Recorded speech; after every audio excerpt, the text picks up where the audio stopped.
that? Why did he do that?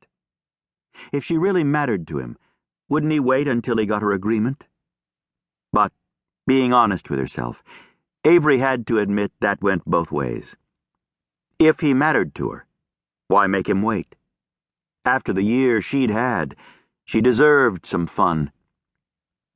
Bad boy Rowdy Yates, with his scrumptious bod, brazen attitude, and overactive libido, would be so much fun. A brisk October wind cut through Avery's jacket and sent shivers up her spine, bringing her back to the here and now. Daydreaming about Rowdy had become her prime preoccupation. Seldom did a minute pass that he didn't plague her mind. Maybe tonight, before he hooked up with someone else, she'd clue him in to how she felt. With that decision made, Avery unlocked the door. Only she and Rowdy had keys. It still amazed and pleased her that he trusted her so much. She would never do anything to make him regret that. Without turning on lights, she made her way through the dim interior of the bar. The early morning sunshine barely penetrated the shadows. Usually she arrived around 2 o'clock, an hour or so before her shift, so she could get set up. But she had errands to run today, as well as an important phone call to make, and she'd forgotten her phone near the register. She figured she may as well combine the trips.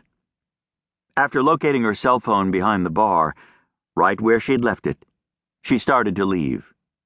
She'd taken only a few steps when she heard the first noise. Heart going heavy, alarm prickling, Avery stopped to listen. There, she heard it again. A slight rustling. A low groan? She swallowed hard. Had someone gotten in through the back door? A drunk?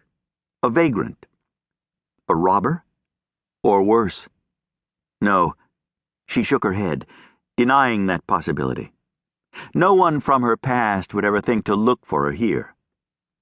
There were times when she still couldn't believe the differences in her life, differences that, since meeting Rowdy, she no longer regretted. Besides, Rowdy's ongoing renovations to the bar had started with updating all the security, installing sturdy new locks to both the front and back door and all the windows that opened. No one could easily break in. Before her transformation, she'd been an utter coward. Oh, sure, some might have called it circumspect, but she knew the truth. For far too long she'd relied on others for everything. A year ago, when faced with an unknown noise, she would have slunk back out the front door and called the police to investigate. If it turned out to be nothing, well, she didn't mind the possible inconvenience to others. But a year in hiding had taught her to be more self-reliant, to handle her own problems. Independence had freed her, so she wouldn't backslide now. Trying to be utterly silent, Avery crept toward the sound, her ears straining. She heard another groan that appeared to come from Rowdy's office. Maybe a radio? The creak of the wind outside? Rowdy's door stood ajar, when he usually kept it closed. Daring took her only so far, but never beyond common sense.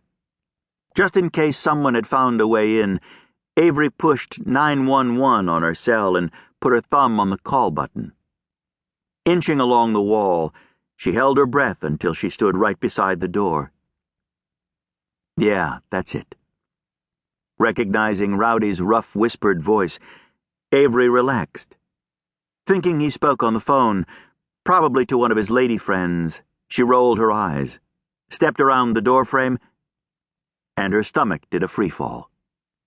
Slouched in the big padded chair behind his desk, his hands gripping the armrests, his blonde head tipped back, Rowdy released another low groan, this one deeper, more gravelly.